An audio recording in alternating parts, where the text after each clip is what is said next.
My sisters and brothers, may the Lord give you peace. Thank you for joining us.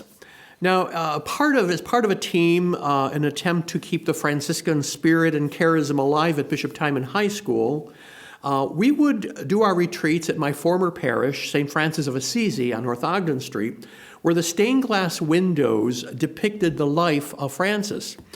And what I would do is I would take the students around to each window, and I would talk about how this window was a part of his life and this part was his life. And then after the talk, the students were to stand under the window of his life that spoke to them the most. And consistently, the window that most of the students would stand under was the window depicting Francis on the road, meeting the leper and kissing the leper. Now, if you know the story of Francis with regards to lepers, you know it literally made him sick to his stomach. But in embracing the leper, Francis would later say, "What seemed bitter to me was turned into sweetness." And so what Franciscan spirituality calls us to do is to pay attention to the lepers in our lives, the people who turn your stomach, the people who press your buttons, the person or obstacle on your path that you need to face. So it seems that the students either treated others as lepers or they themselves were treated as lepers. Did any of you feel like a leper during COVID? You're walking down the street and someone sees you coming and they cross over to the other side because you're wearing a mask or you're not wearing a mask. People getting out of the way because you're coming. And I had that experience. I'm like, what?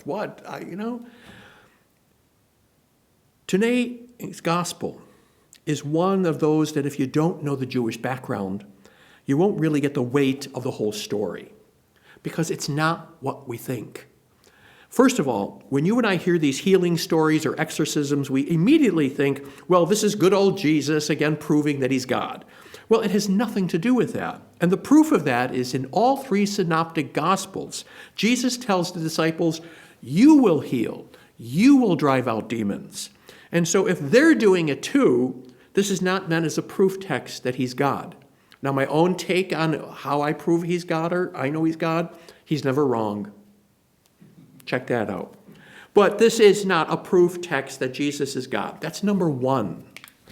Secondly, in most native and ancient cultures, healing was a multifaceted phenomenon. They expected healing from many places. However, in the time of Jesus, the people who held the monopoly on healing was, as it always is, the priests, the temple. They were the official healers, and that's what you heard in the first reading, where it's very clear when you were a leper, you were not allowed to come into the city, and no one was allowed to touch you. In fact, the word, if you paid attention, the word unclean appears 6 times in this little passage from Leviticus. If the person is unclean, the priest shall declare him unclean. They are to cry out, unclean, unclean. Could you imagine what that must have done to the person, having to say that and cry that out, since they are, in fact, unclean? Now consider what groups of people have been told over and over again by society or the church, that they are unclean, contagious, deemed a risk to the larger group, unwanted, people divorced and remarried outside the church, people who identify themselves as LGBTQ, and if you are HIV positive, the overweight, the ugly, and the wrinkled who do not fit in the American image of beauty spouted by our glamour magazines. Images that cause many of our young girls and women to be anorexic or commit suicide. The unborn to the incurably sick people and people suffering from mental illness. Women. It's amazing how you have stuck it out with the church, ladies. Really is. And how many parents with infants and toddlers have gotten the evil eye in church because their child was behaving like a child. The poor and the homeless. How many of us can be or are deemed unclean by someone else?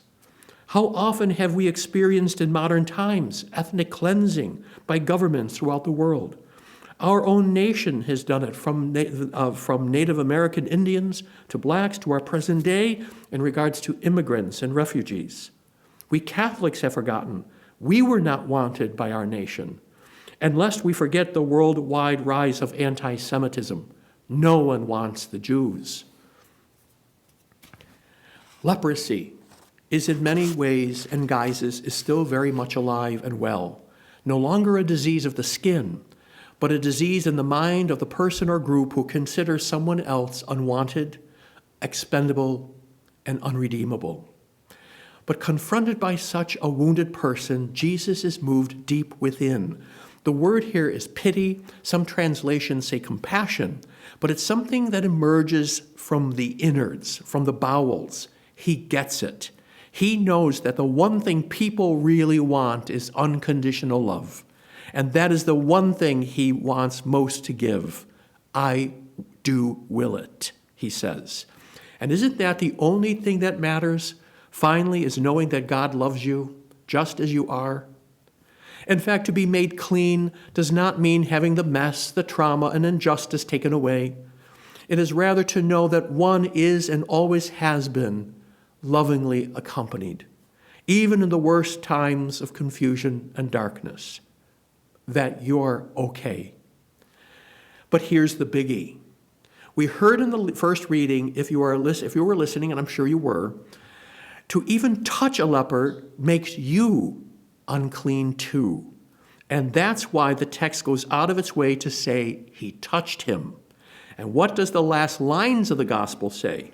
The man went away and began to publicize the whole matter. And Jesus, he remained outside in deserted places. In other words, Jesus changes places with the leper. The leper is now inside, and Jesus has to remain outside. This is amazing. So I guess the question for us is, who are your lepers? Who are you afraid to touch? Who are the unworthy ones in our society? We seem to be mass-producing them under our present political climate. And we all have our lepers. Liberal people have them. Conservative people have them. Question is, who would you be willing to change places with at the risk of touching, loving, caring for, or having a friend, perhaps a handicapped friend, perhaps a homeless person, perhaps a gay or lesbian person, perhaps a black person? So now you can read this gospel in a different way. It's not just a pious story about Jesus, the great healer, where we're all supposed to cheer for Jesus. Isn't it wonderful? Isn't he God? What he says to his disciples, he's saying to you as disciples. He is saying to me as a disciple. Who are you going to touch? Who are you going to befriend? Who are you going to go outside your little walls? When are you going to go outside your ethnic culture or the Catholic Church? Until you do that, until I do that, I don't think any of us are like Jesus.